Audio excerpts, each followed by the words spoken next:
Ya, chiquillos. Bueno, ¿en qué habíamos quedado? Habíamos estado viendo estos dos teoremas que le he dado bastantes vueltas, ¿sí? Que son el teorema que nos caracteriza por una parte los puntos extremos, y el último que habíamos visto y que vimos un ejemplo fue ese que caracterizaba las direcciones extremas de un poliedro. ¿Sí?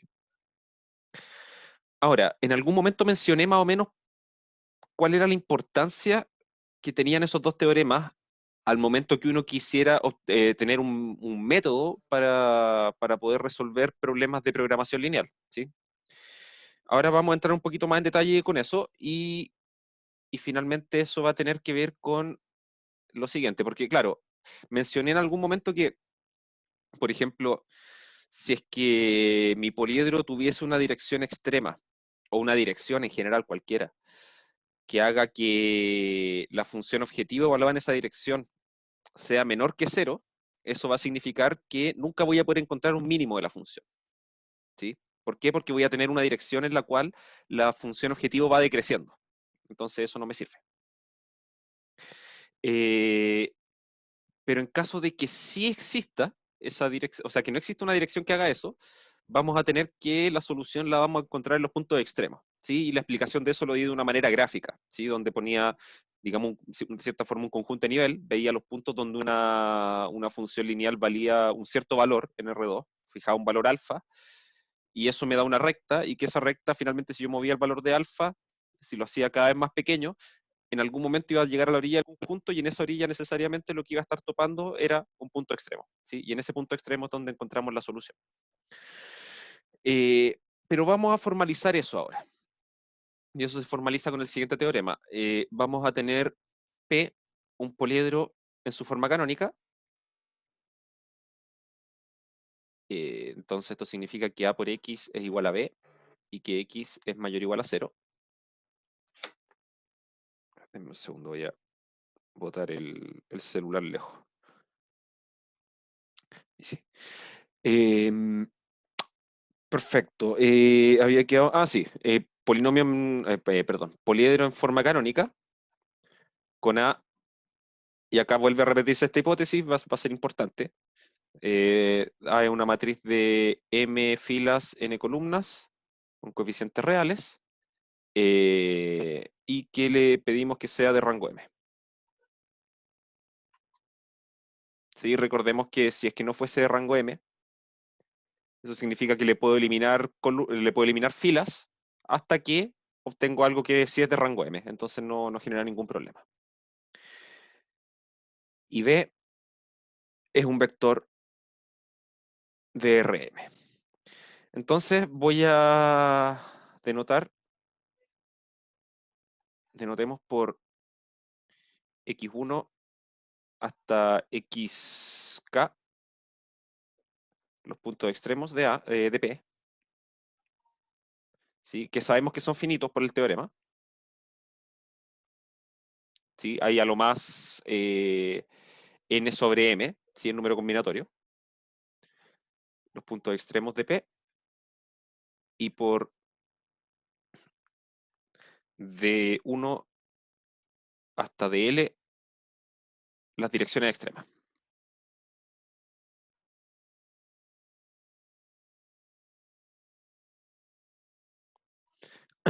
Las direcciones extremas de P, que nuevamente también son finitas, son a lo más eh, n menos m por el número combinatorio n sobre m. ¿Sí? Entonces tenemos que todas estas cosas son finitas, así que está todo bien como está escrito ahí. Entonces, en, perdón, entonces x pertenece a P si y solo si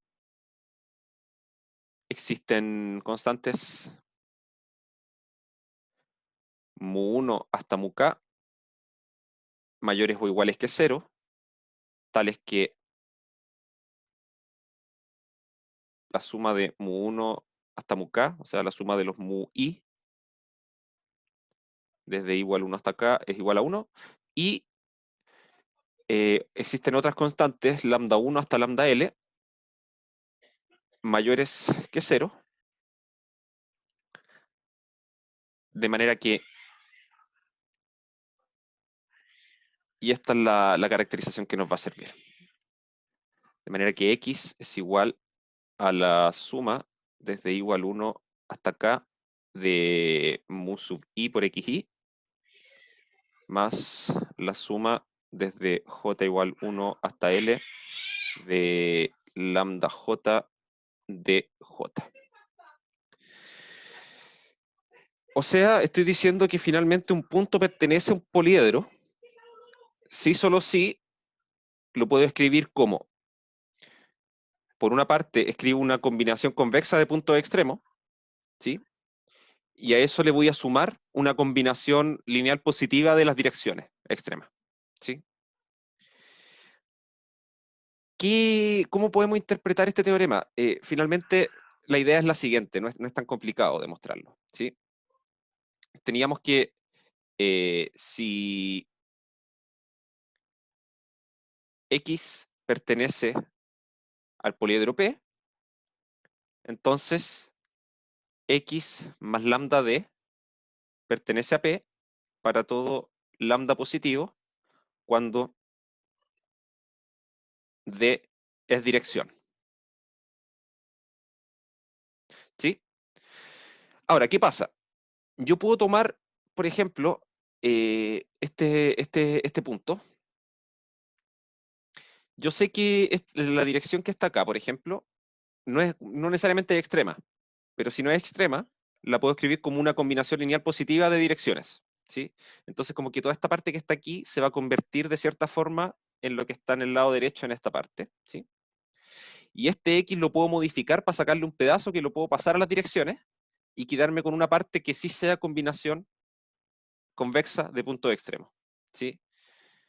Eh, la idea es básicamente la siguiente. Si yo tengo, por ejemplo, el siguiente poliedro, voy a tomar acá este punto de acá, este de acá, y mi poliedro va a ser algo de esta forma.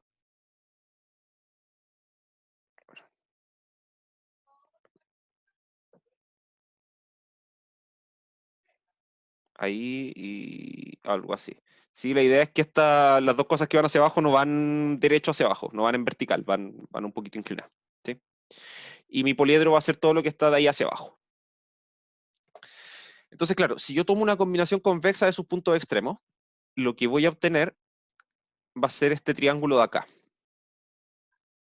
¿sí?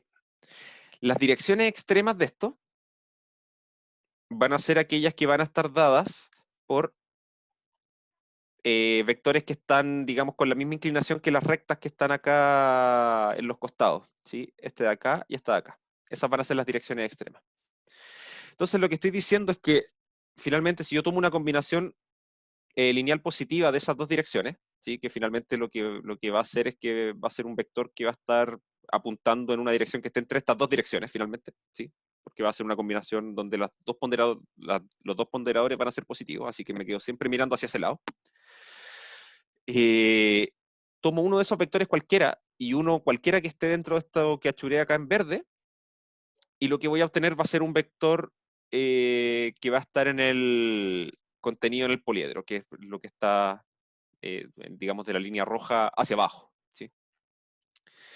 Que básicamente lo que es decir es tomar este triángulo de acá y desplazarlo completamente en todas las direcciones que sea posible, ¿sí? En todas las direcciones que me permitan estas dos direcciones extremas, ¿sí?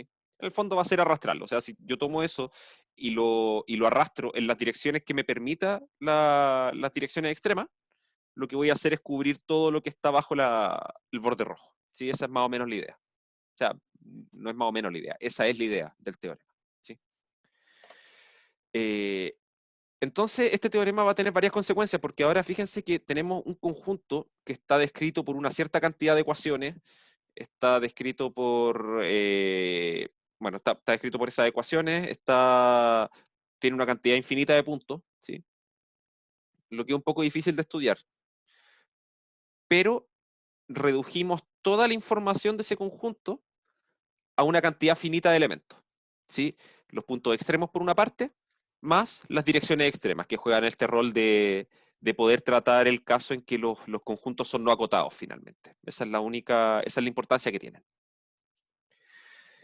Entonces, dado que tenemos eso de ahí, podemos empezar a preguntarnos, bueno, ¿cómo voy a poder resolver ahora un problema de optimización? Porque eh, resulta que hasta ahora hemos hablado finalmente que las soluciones de existir se encuentran en los puntos extremos, pero la cantidad de puntos extremos puede ser eventualmente muy grande, entonces no nos va a servir mucho. Eh, entonces, ¿cómo podemos empezar a tratar estos problemas? ¿Sí? La idea es desarrollar un método, un algoritmo, algo un poquito más mecánico, de manera de no tener que estar calculando todos los puntos extremos del poliedro, sino que irlos recorriendo de una manera inteligente, de manera de obtener una solución sin tener que calcular todo. ¿Sí? Entonces, eso nos lleva a la segunda gran sección de esta primera sección, que era de programación lineal, que es el método simplex.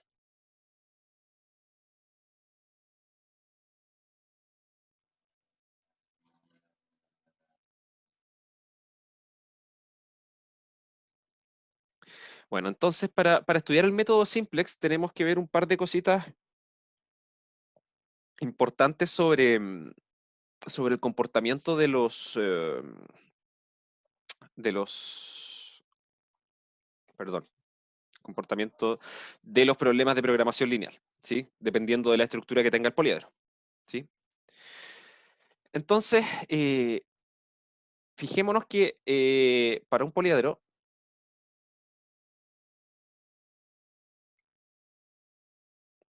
P, tenemos dos opciones. Tenemos, tenemos dos opciones. La primera es que P es acotado. La segunda, lo contrario, P es no acotado. Sí, eso es más o menos obvio. Son las dos opciones que tengo. Bueno, recuerden que los poliedros por definición, como están definidos por desigualdades de menor o igual, termina siendo un conjunto cerrado, eso ya lo habíamos visto. Entonces, si estoy en el caso en que además es acotado, estoy hablando de un poliedro que es compacto. Y la función que yo quiero optimizar, a la cual le quiero encontrar un mínimo o un máximo, ¿sí? De ahora en adelante vamos a hablar solamente de encontrar mínimo, ¿sí? Vamos a enfocarnos en ese caso y el otro sale más o menos directo. Eh, como decía, bueno, como P es compacto ahora y mi función a optimizar, mi función a minimizar es una función lineal, que es continua, yo sé que el mínimo existe, ¿sí? Por el teorema de Weierstrass. Entonces vamos a ponerla acá por Teo de Weierstrass. El mínimo se alcanza en P. Ya, genial. Entonces sé que en ese caso tengo solución. ¿Sí? Tengo una solución, la voy a encontrar en alguna parte y ya sabemos más todavía que en realidad no la voy a encontrar en cualquier parte, la voy a encontrar en un punto extremo del poliedro. ¿Sí? Eh, Ahora, en el caso en que P es no acotado, vamos a tener dos casos. Esto va a tener que ver, o lo voy a poner acá en rojo, porque hay que tener ojo acá, eh, la existencia de soluciones depende de las direcciones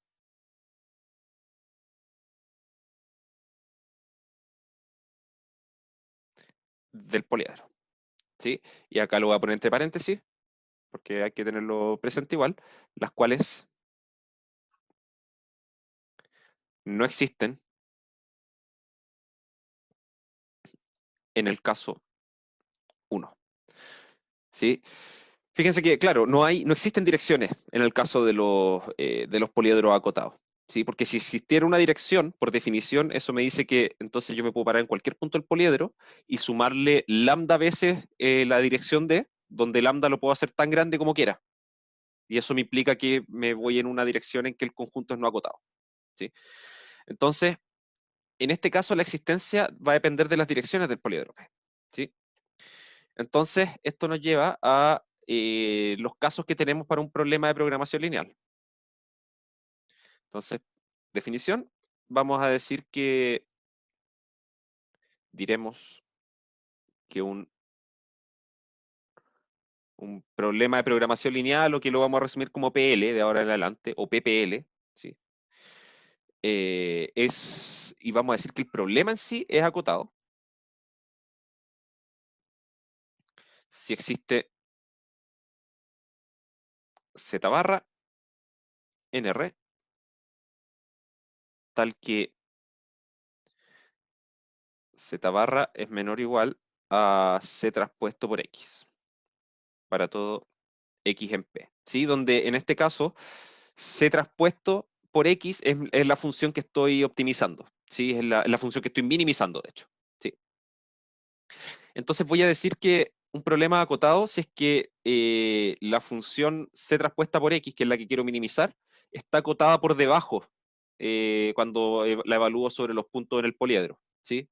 Entonces, claro, si la función toma valores que están todos desde aquí hacia arriba, el mínimo tiene que estar en alguna parte, ¿sí? Porque la función me está quedando acotada por debajo por algo, ¿sí?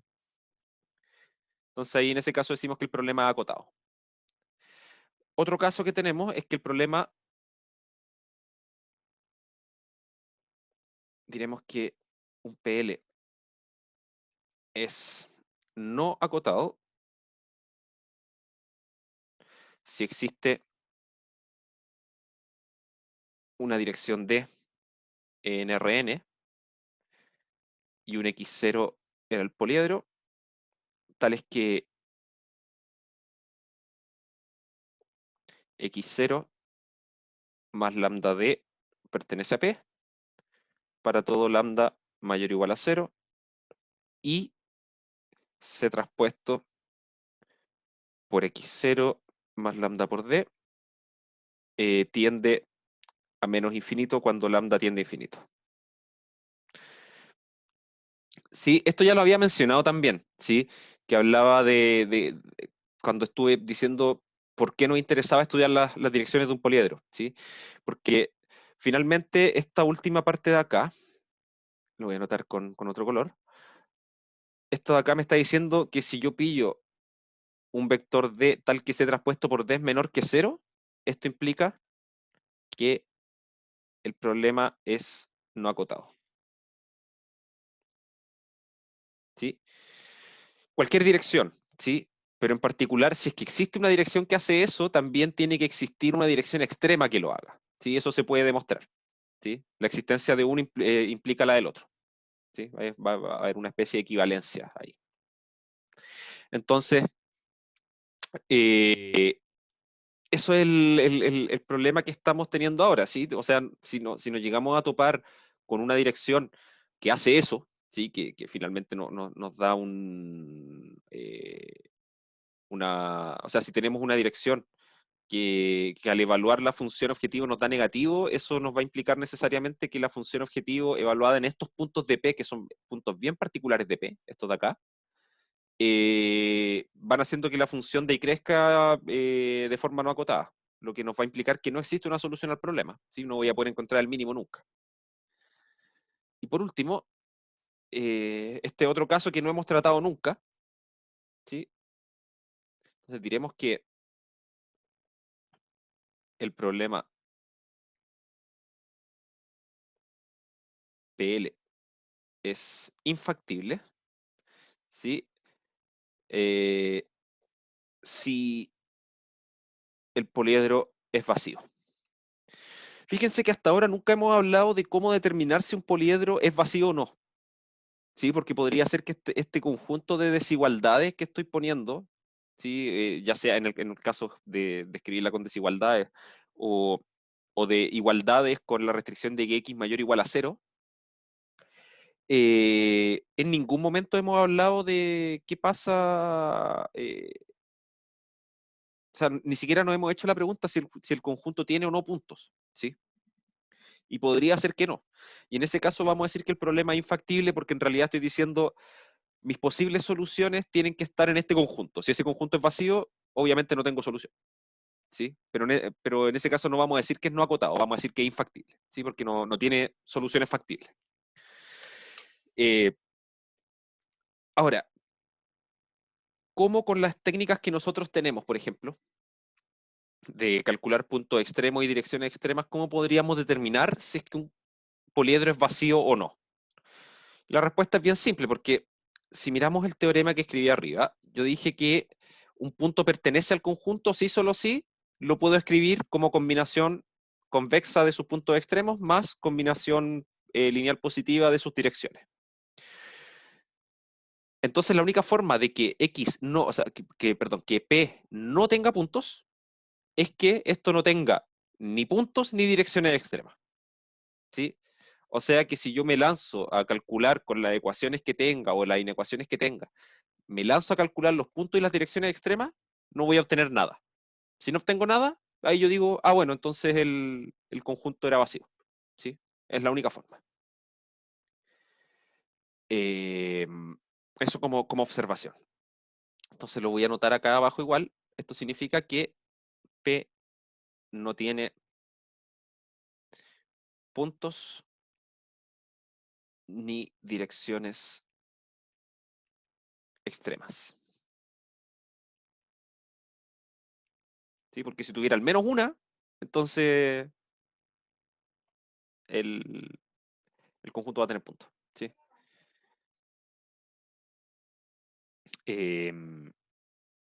Perfecto. Vamos entonces a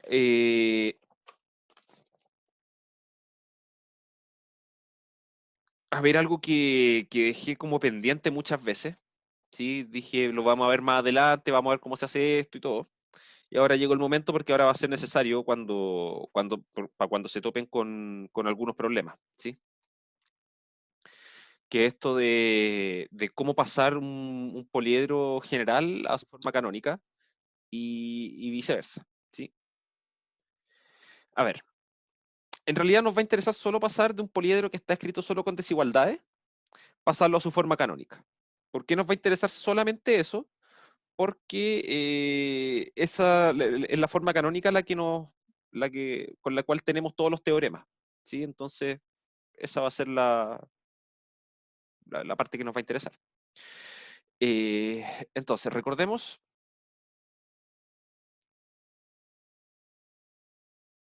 que todo poliedro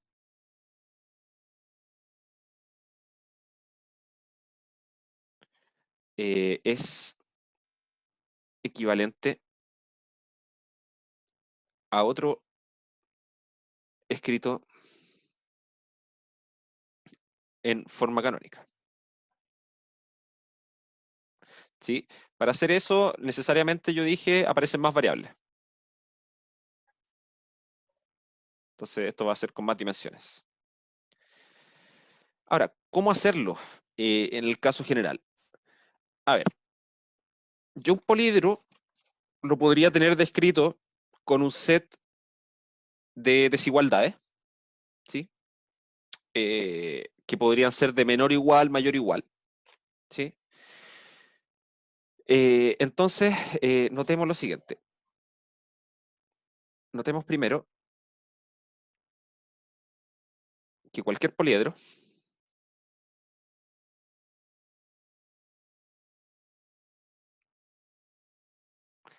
puede ser escrito,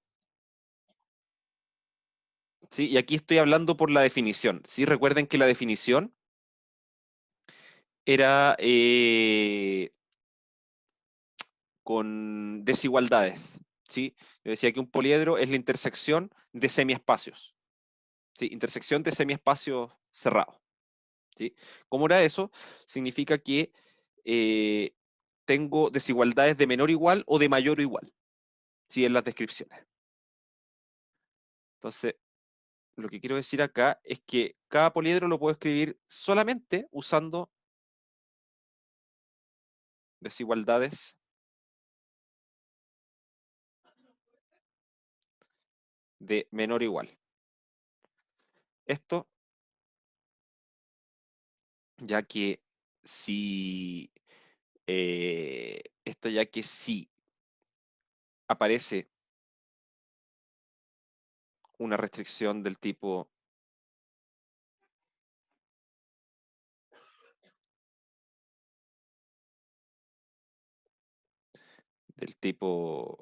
mayor o igual, la multiplicamos por -1.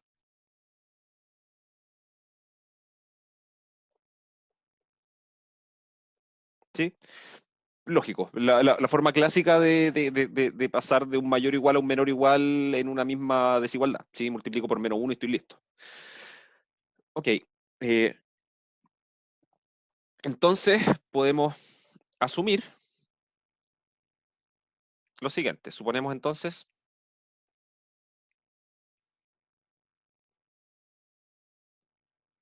que tenemos el problema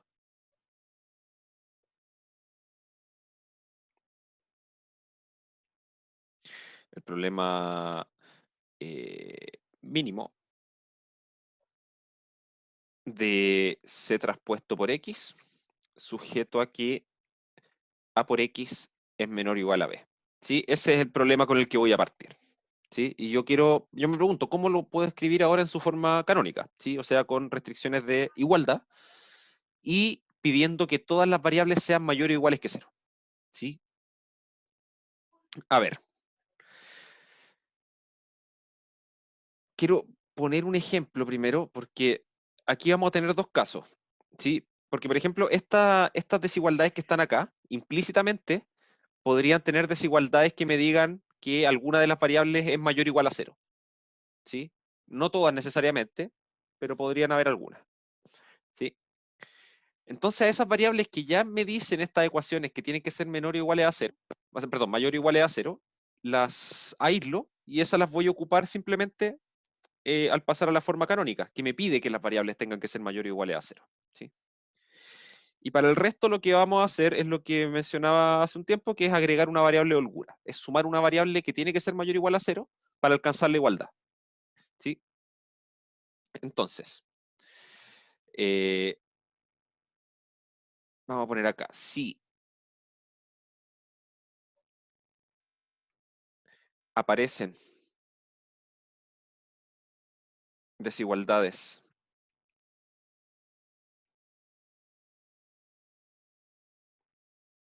del tipo X, X, X y menos X y menor o igual a cero, ¿sí? O sea, si tengo alguna desigualdad de ese estilo, la dejamos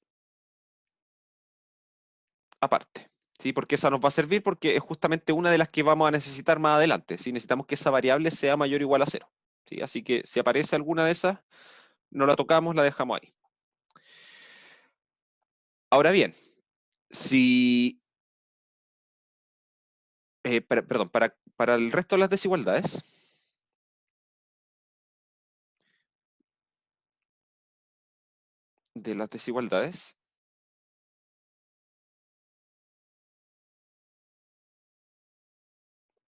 agregamos variables de holgura,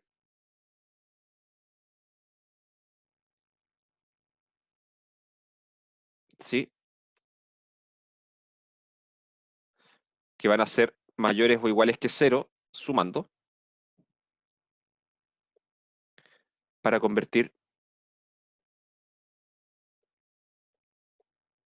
la desigualdad en igualdad.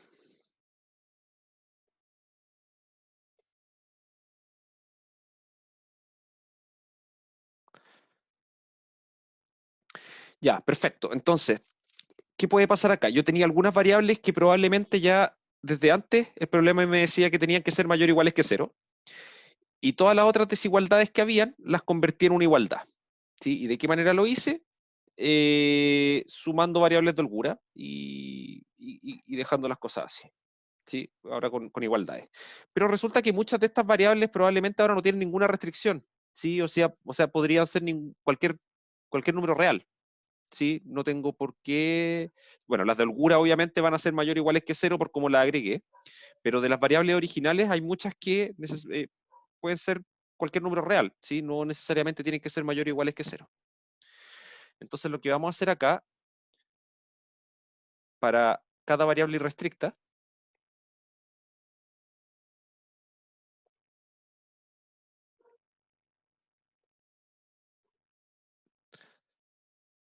definimos dos nuevas variables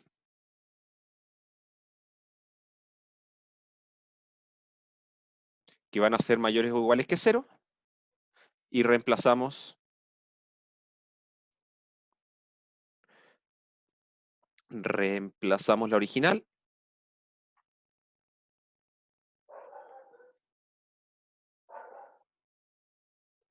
por la resta de ellas. ¿Sí?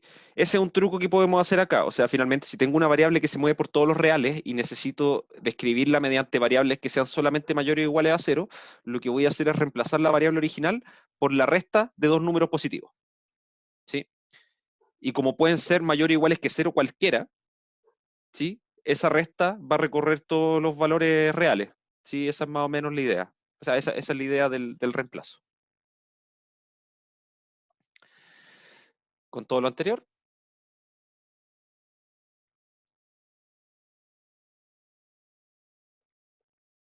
obtenemos un problema equivalente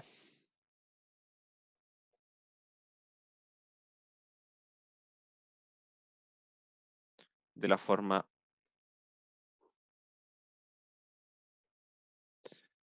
mínimo de C' traspuesto por Y sujeto a que A' por Y es igual a B' e Y es mayor o igual a cero. ¿Sí? Me aparece la función objetivo también cambia, ¿sí? Ahí vamos a ver por qué, ¿sí? Va a tener, va a tener más variables, porque en realidad tengo que hacer el producto con el vector Y que va a tener más variables sí o sí, pero vamos a ver cómo cambia. La matriz A también cambia por el efecto de las nuevas variables que fui agregando, ¿sí? Lo mismo pasa con B, porque por las ecuaciones que fui modificando, ¿sí? Y por último, tengo que ahora todas las variables son mayores o iguales que cero por cómo definí la transformación, ¿sí? Ahora, antes de seguir, antes de mostrar un ejemplo, la pregunta es si puedo pasar de esto a un problema que sea solamente con desigualdades de menor o igual, ¿sí? Y eso lo voy a anotar como observación acá abajo, antes de hacer un ejemplo. Observación, pasar de esta última forma, o de la forma canónica,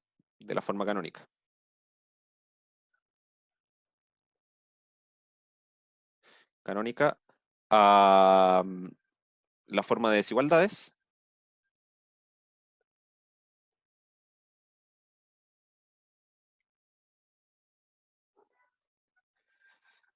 es trivial.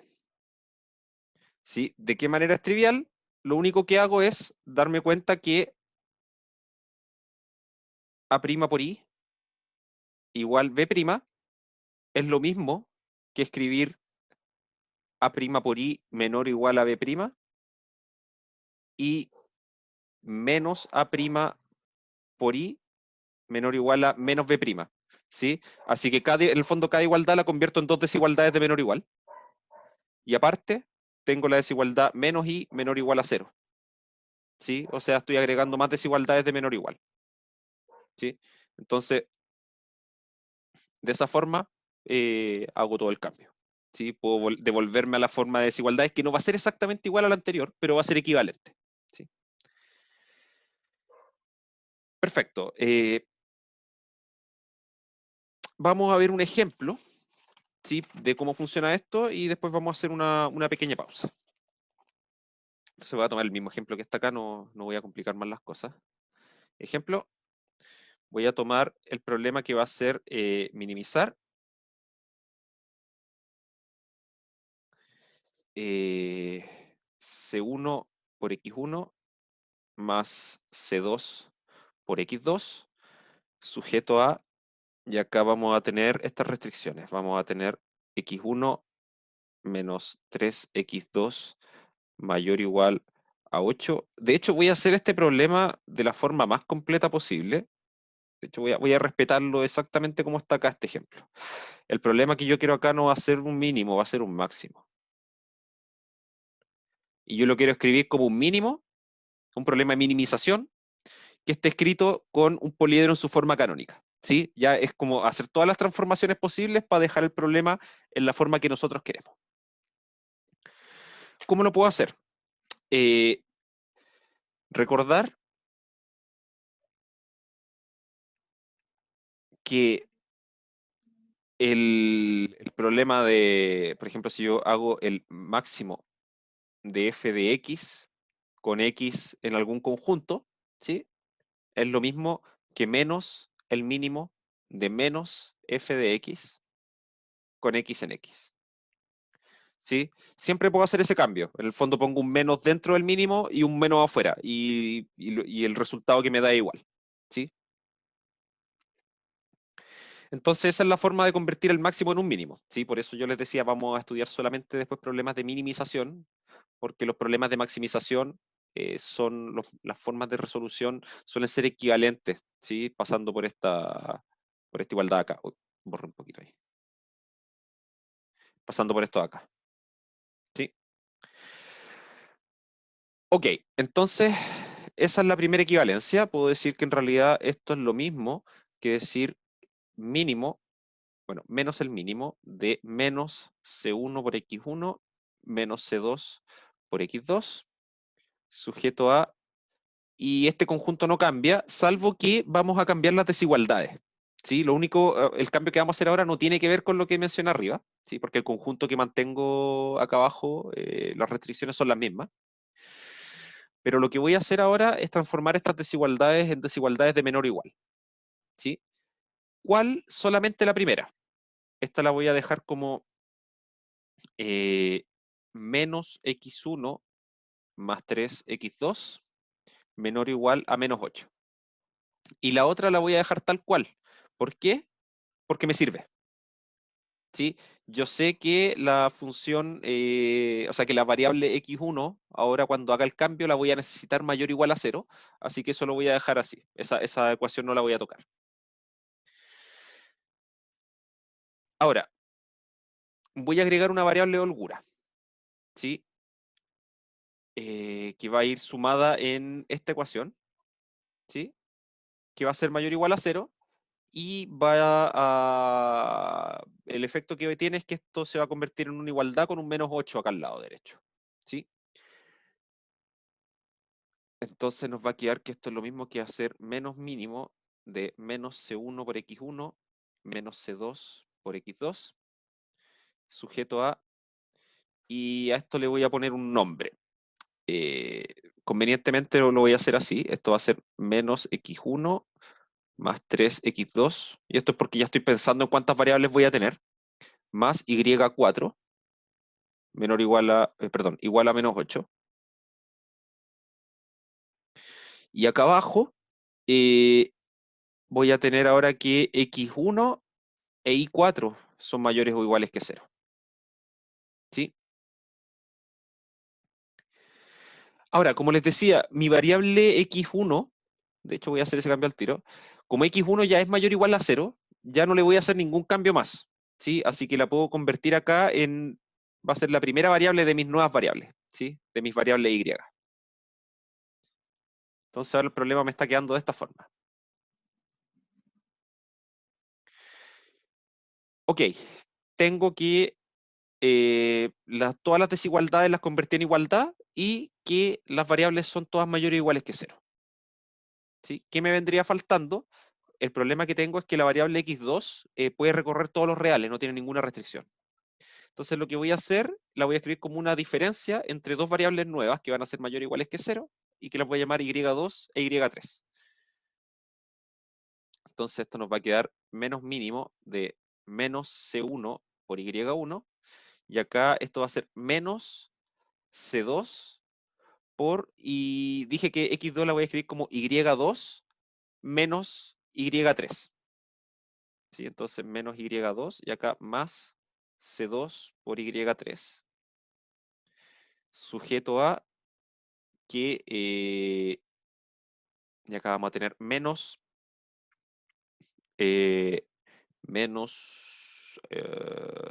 quedé pegado, menos I1 más, y el X2 lo reemplazo, entonces nos va a quedar 3Y2 menos 3Y3 más Y4 igual a menos 8, y por como definí las variables Y2 e Y3, son todos mayores o iguales que 0. ¿Sí? Entonces, en resumen,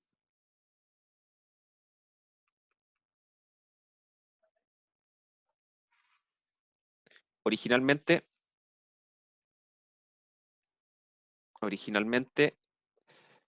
P estaba descrito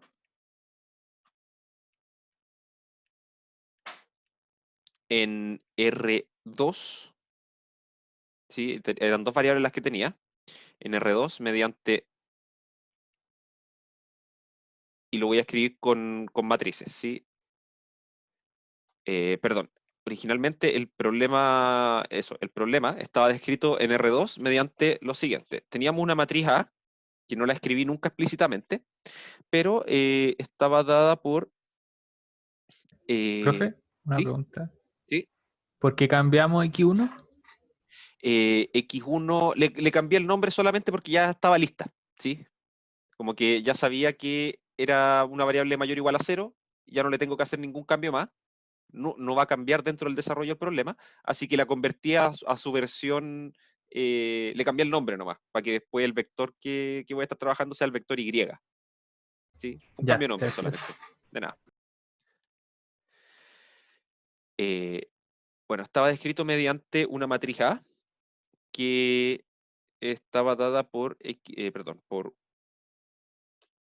1 menos 3 1 0, un vector B, que era el vector 8 0, y un vector C, que era el vector de costo, el vector que está en la función objetivo, que era el vector C1 C2. ¿Sí? Estaba descrito así, como problema de maximización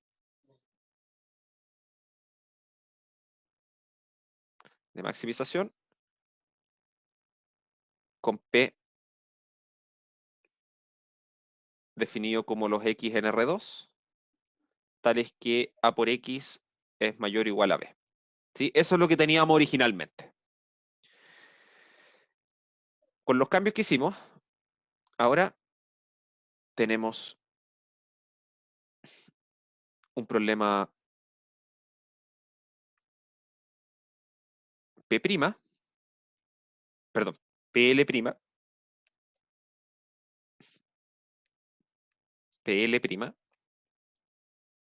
descrito, ahora tenemos 4 variables, escrito en R4,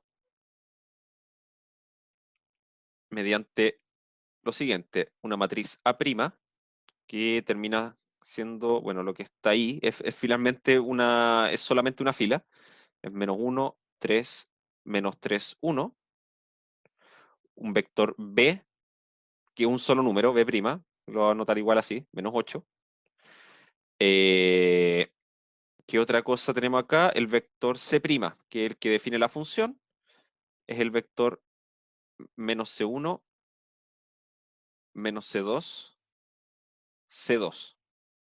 ¿Sí? Cambian todas las cosas, ¿sí? Pero de una forma bien específica. Eh, mediante eso, como problema de minimización ahora,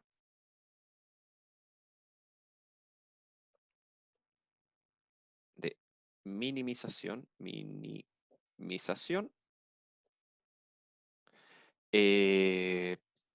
con P, con poliedro, que va a hacerlo anotar como P', ahora van a hacerlo Y en R4, que verifican que A' por Y es igual a B', y que I es mayor o igual a 0.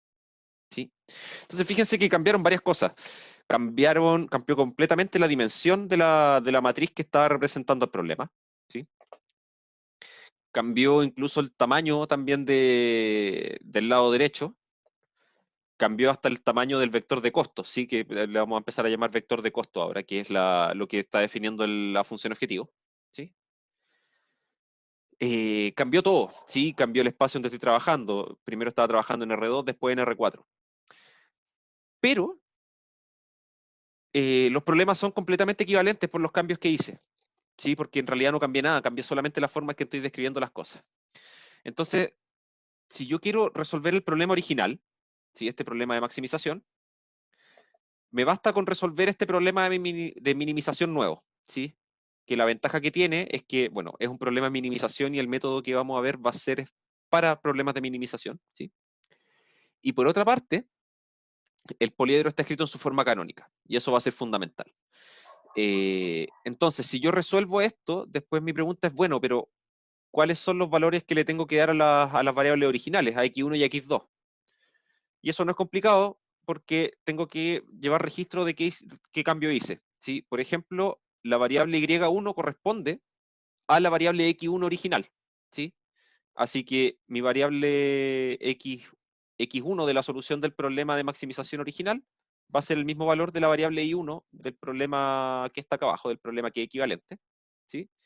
Y x2 originalmente después se convirtió en una resta de dos cosas, que era y2 e y3. ¿Sí? Entonces lo único que voy a hacer es tomar los valores que me dé en la solución acá abajo, y2 y y3, los restos, y ese va a ser el valor que le voy a tener que dar a x2. ¿Sí? Entonces, eso es lo que vamos a hacer siempre. Vamos a tomar el problema que queremos trabajar, y si no está escrito como un problema de minimización en forma canónica el poliedro, lo que vamos a hacer es convertirlo en eso, aplicar el algoritmo simplex, y la solución que obtengamos deshacer el cambio finalmente y volver a las variables originales. ¿Sí? ¿Queda claro eso? Ok. Vamos a hacer una pausa ahora de unos 10 minutos. ¿Sí? A las 11:20 vamos a seguir. Voy a estar por acá si es que tienen alguna duda de todas formas. Perfecto, continuemos. Entonces, nos vamos a enfocar de ahora en adelante en estudiar un método para ese tipo de problemas que mencionaba, ¿sí? Que son los problemas de minimización, cuyo conjunto de restricciones, que va a ser un poliedro, está escrito en su forma canónica. ¿Sí? Entonces vamos a ponerlo acá. Vamos a dejarlo claro. El método simplex. El método simplex está diseñado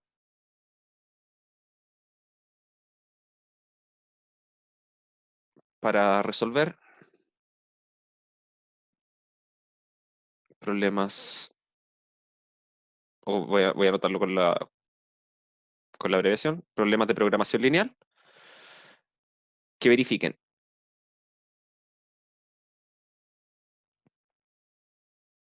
primero, que verifiquen ser de minimización,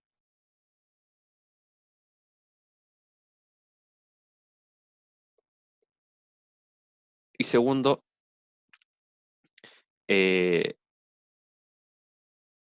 tener sus restricciones en la forma canónica.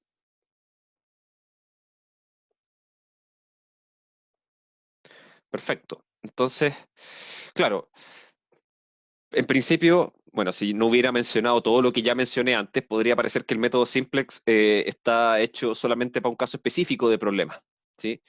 Pero como vimos, en realidad cualquier problema de programación lineal, mediante manipulaciones algebraicas, agregar variables y todo eso, lo puedo convertir en un problema que es de este tipo, ¿sí? Así que no hay nada que hacer, cualquier problema, con esto ya tenemos que cualquier problema de programación lineal lo puedo resolver con este método, ¿sí? Entonces, esa va a ser la importancia y que finalmente se va a basar, la parte importante del método, es el uso de la misma escritura que ocupamos en los teoremas para encontrar puntos y direcciones extremas, ¿sí? Entonces,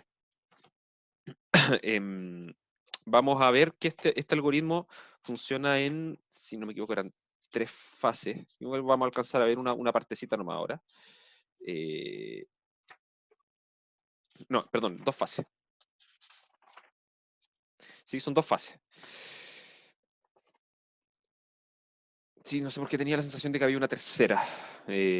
Quizá era una cuestión que hacía yo nomás. Este algoritmo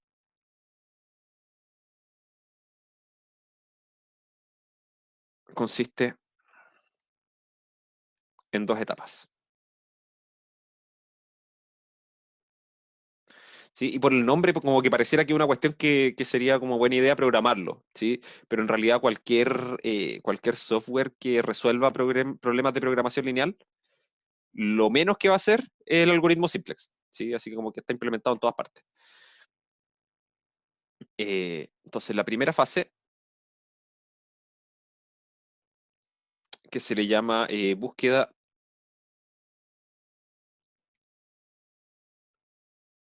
de base factible, y una segunda fase, que es de mejoramiento de la solución en curso. A ver, ¿cómo funciona esto? Básicamente lo que hace el algoritmo en cada etapa es lo siguiente. En la primera etapa lo que hace es fijar un punto extremo del conjunto. Busca alguno de los puntos extremos, ¿sí? Ahora, una vez que encuentra un punto extremo, ¿sí? Porque esto va a tener que ver con un cálculo de un punto extremo, y eso es lo que le vamos a llamar búsqueda de una base factible. Ahí vamos a ver después por qué el nombre, ¿sí? Y una vez que tengo eso, lo que voy a hacer es finalmente pararme en ese punto, que esto ya es la fase 2, que es el mejoramiento de la solución en curso. Voy a decir, ok, estoy en esta solución. Sí, recuerden que un punto que pertenece al conjunto de restricciones se le llama solución factible, no significa que sea la solución del problema, ¿sí? A eso le llamamos solución óptima. Entonces me paro en este punto y empiezo, entre comillas, a mirar todas las aristas que salen desde este punto, ¿sí? Y las miro como direcciones, ¿sí? Y busco aquella que haga que la función objetivo decrezca más rápido, ¿sí? Y avanzo por esa dirección, ¿sí? Y ahí tengo 2 opciones. Me muevo en esa dirección y voy a toparme con otro punto extremo, y ahí repito el procedimiento, ¿sí? Y la otra opción que tengo es que esa dirección sea una dirección extrema. Y en ese caso voy a avanzar en esa dirección y no voy a llegar nunca con nada, y la función objetivo va a tender a menos infinito, ¿sí? La otra opción que me queda es que, claro, yo cuando estaba buscando las aristas y buscar la que sea de mayor, que haga que la función decrezca más rápido, quizá resulta que si miro todas las direcciones, o sea, todas las aristas posibles que tengo desde ese punto, podría ser que la función crezca en todas esas aristas, lo que significa que llegue al óptimo, ¿sí? Porque no hay otra parte, para donde yo mire, la función va a crecer, así que estoy en el mínimo. ¿Sí? ¿Se entiende la idea? Entonces, una descripción bien a la ligera de lo que hace esto. En esencia, lo que se tiene es lo siguiente. La fase 1, como decía, se fija algún punto extremo de P. ¿Sí? La idea es hacerlo de alguna forma que sea ojalá rápida, ¿sí? Porque claro, ¿qué opción tenemos? Calcularlos todos, ¿sí? O empezar a calcularlo hasta que me topo con uno. Entonces, en realidad, eso es casi como que hacer la otra opción que teníamos, que era calcular todos los puntos extremos y después evaluarlos y ver qué sale. ¿Sí? Entonces, como que no tiene mucho sentido hacer eso. Hay que ver un método que sea más eficiente para poder pescar un punto extremo y partir desde ahí. ¿Sí? Y la fase 2, estando en un punto extremo,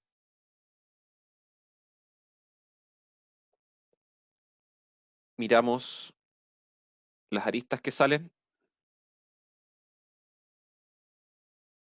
Sí, fíjense que acá no estoy describiendo cómo hago eso, ¿sí? Eso lo vamos a ver después cuando veamos el algoritmo. No estoy describiendo cómo miro las aristas, ¿ya? Miramos las aristas que salen de él. Si en todas esas direcciones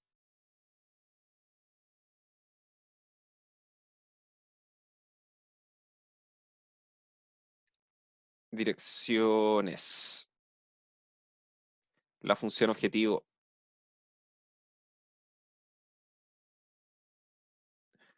crece, lo que tenemos es que estamos en el óptimo.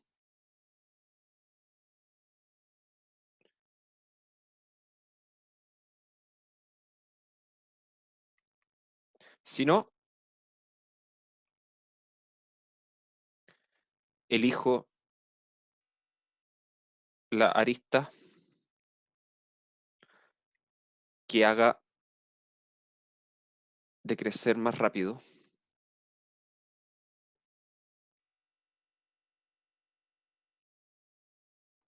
la función objetivo.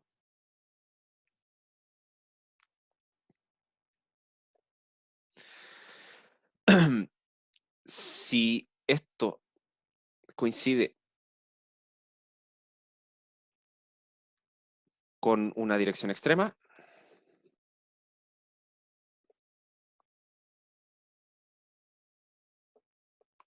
si esto coincide con una dirección extrema, entonces lo que vamos a tener es que, o en realidad, sí, siempre va a ser una dirección extrema, ¿sí? Vamos a ver eso. En realidad nos basta con que coincida con una dirección, ¿sí? Si coincide con una dirección del poliedro, entonces el problema es no acotado.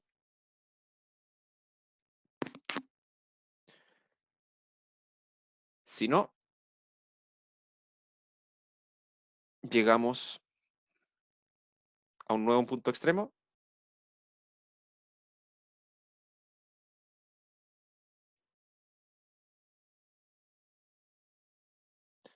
e iteramos.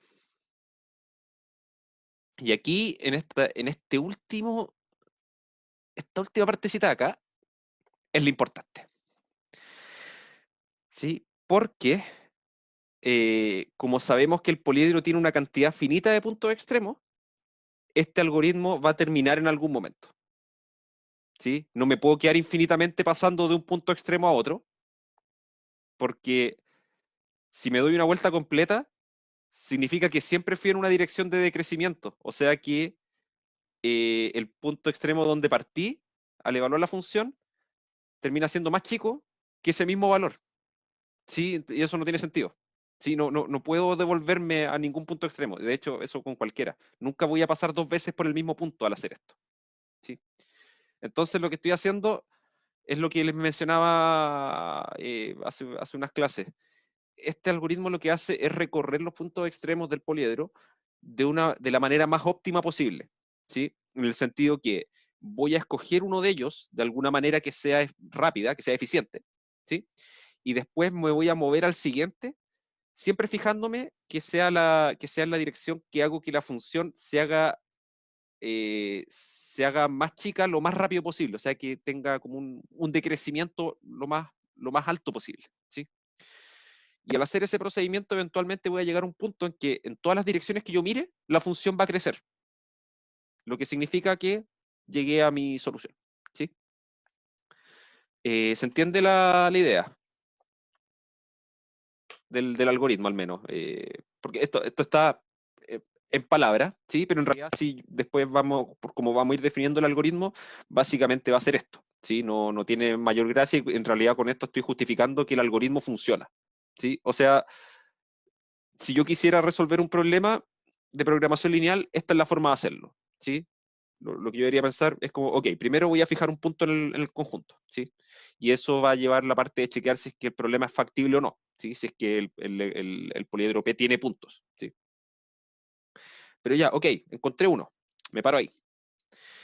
Y después yo digo, ok, la mejor forma que puedo hacer es recorrer los puntos extremos de esta manera, ¿sí? Tratando de hacer la función objetivo lo más chica posible, lo más rápido que pueda, ¿sí? Y para poder hacer eso, tengo que diseñar una forma de recorrer los puntos extremos de esta manera, ¿sí? Y concluyo, bueno, esto va a terminar porque tengo una cantidad finita y no puedo pasar dos veces por el mismo. Así que, en palabras, al menos el algoritmo funciona. Ahora necesito ver cómo implementarlo, cómo escribirlo en términos matemáticos, ¿sí? Entonces vamos a ver, vamos a ver un par de cositas sobre eso para entender cómo poder implementar la segunda fase del algoritmo. Sí, vamos a ver esa parte primero. Estudio de la fase 2.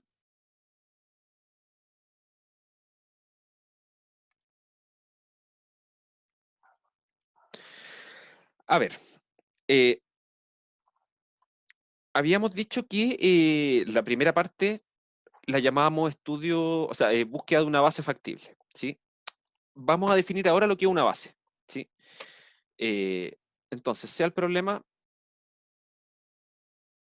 P, que va a ser el mínimo de C traspuesto X, sujeto a que X pertenece a un poliedro P, con P en la forma canónica. Entonces son los X en Rn, tales que A por X es igual a B, y X mayor o igual a 0.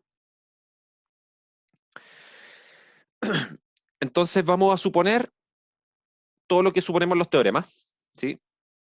Suponemos que, bueno, que en realidad es una sola cosa, ¿sí? Suponemos que A de m filas n columnas es de rango m. Si recuerden esto, que si no fuese rango m, o sea, que si no fuese tal que su rango sea igual al número de filas, eso siempre se puede arreglar, ¿sí? ¿Cómo? Eliminando todas las filas que sean linealmente dependientes, ¿sí? Y con eso vamos a obtener siempre esta hipótesis, ¿sí? Finalmente esta hipótesis no deja fuera ningún problema, solo que hay que de repente limpiarlo un poco, sacar las restricciones redundantes, ¿sí? Entonces vamos a suponer que es de rango m y la escribimos como con las permutaciones de siempre, que va a ser de esta forma: Bn con B de m por m invertible. Ya, perfecto. ¿Qué es lo que vamos a hacer acá?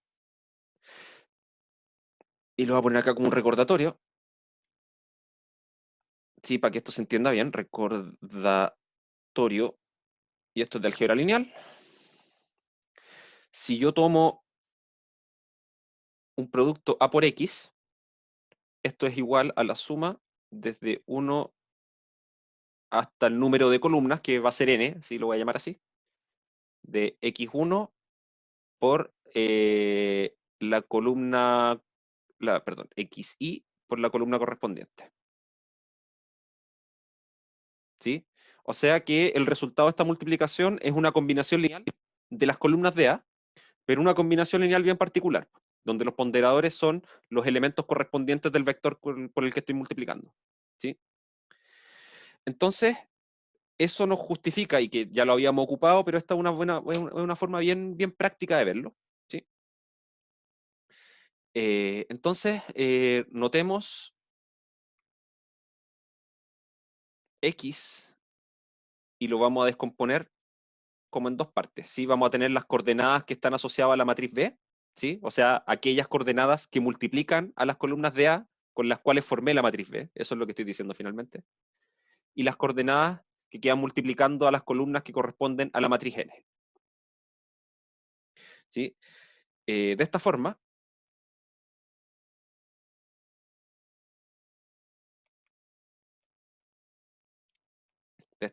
A por X igual B equivale a decir que B por XB más N por XN es igual a B, ¿sí? De donde puedo decir, entonces, bueno, XB lo puedo despejar de acá, porque acuérdense que la matriz es invertible. Entonces termina siendo igual a B a la menos 1 por el vector B menos, eh, menos B a la menos 1 por N por XN. ¿Sí? Y aquí es donde aparece algo bien curioso. ¿Sí? Fíjense que esta multiplicación, XB, yo dije, estos son los números que están en el vector XB, son aquellas coordenadas que terminan quedando multiplicadas por las columnas de la matriz A que forman a la matriz B. ¿Sí? Esto se parece mucho a la descripción que habíamos hablado antes de los puntos extremos y las direcciones extremas. Fíjense que acá estoy poniendo B a la menos 1 por el vector del lado derecho. Eso es lo que aparecía justamente cuando hablábamos de puntos extremos.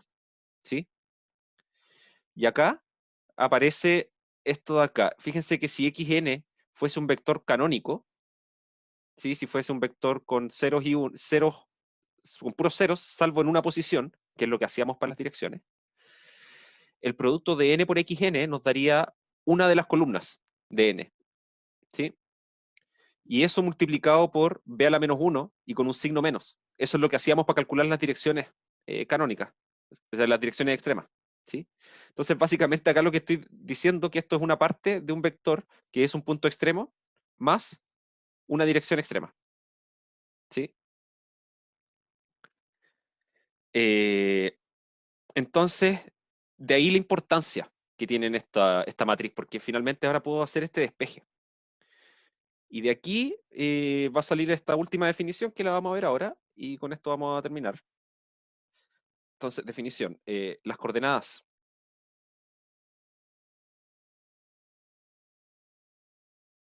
de XB se denominan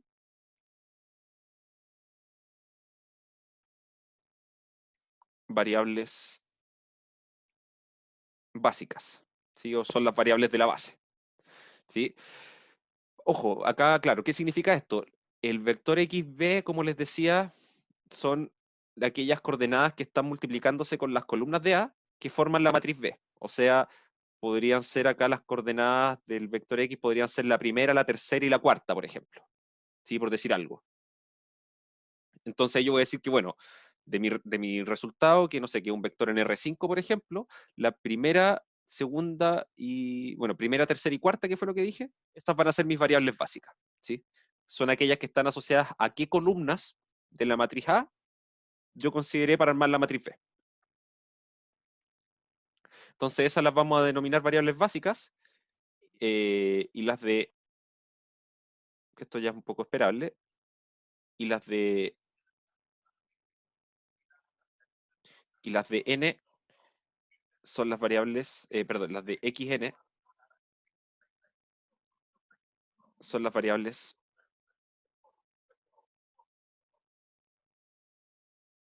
no básicas. ¿Sí? Eh, así, a la matriz B la llamamos base, y si B a la menos 1 por B es mayor o igual a 0, la llamamos base factible.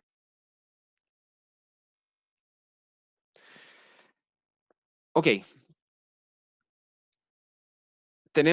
Ahora tenemos por qué a esta cosa le llamamos base. ¿Por qué le llamamos base? Acuérdense de álgebra lineal. Cuando hacíamos un cambio de base, eso siempre está asociado a una matriz invertible. ¿Sí? Y finalmente, ¿qué se cumple? Si tengo una matriz invertible, sus columnas forman una base del espacio. ¿Sí? Por eso estamos hablando de una base. ¿Sí?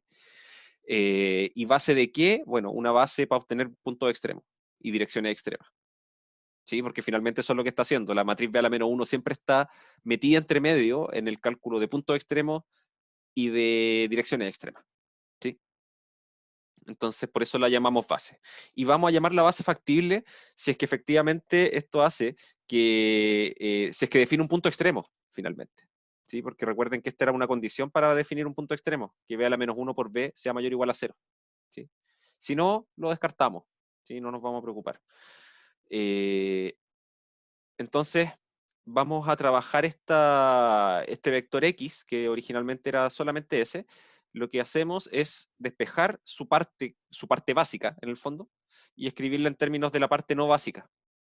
Entonces ahora vamos a preocuparnos de qué pasa con esta otra partecita, con las variables no básicas.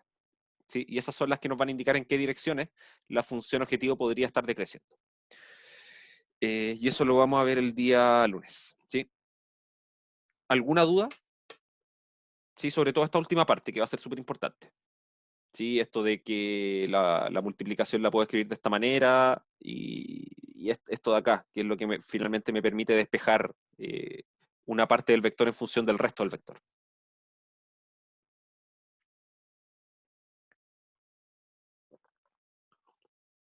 Sí, que si se fijan eso no es una cuestión muy rara, ¿sí? Porque lo que estoy haciendo básicamente es resolver el sistema de ecuaciones acá. ¿Sí? Estoy resolviendo el sistema de ecuaciones y me va a quedar un conjunto de variables dependiendo de otras, y estas son variables libres. ¿Sí? Eso es lo único que estoy diciendo.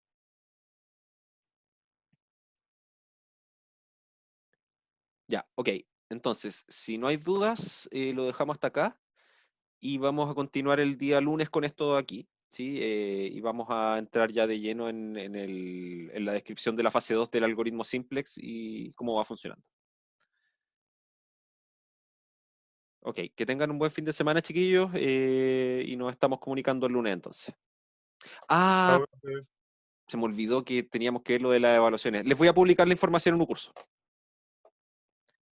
Ya. Chao, Gracias. chao, estamos Chao. hablando. Que estén bien. Chao, Chao, profe. chao. Chao, gracias. Chao, La profe, gracias. chao, chao.